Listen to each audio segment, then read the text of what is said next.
আমরা অন্তর্বর্তীকালীন সরকার প্রধানকে বলতে চাই, জনাব ডক্টর ইউনূস সাহেব, মেহেরবানি করে আপনি প্রথমে অনতিবিলম্বে সংবিধান সহ রাজনৈতিক ব্যবস্থা এবং নির্বাচন ব্যবস্থা সহ গুরুত্বপূর্ণ প্রতিটি সংস্কারের রোডম্যাপ ঘোষণা করেন।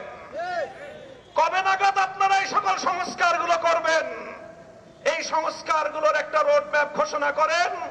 রোডম্যাপের ভিত্তিতে যথা উপযুক্ত সময়ে একটি যৌক্তিক সময়ের মধ্যে নির্বাচনের রোডম্যাপ ঘোষণা করেন। এদেশের মানুষের অনেক স্বপ্ন রয়েছে, এদেশের অনেক মা তার সন্তান হারিয়েছে, তাদের চোখের অশ্রু এখনো শুকিয়ে যায়নি, শহীদের রক্তের দাগ এখনো বাংলার রাজপথ থেকে মুছে যায়নি।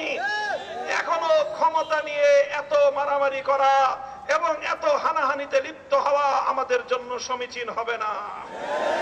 বিএনপি সহ সকল রাজনৈতিক দলগুলোকে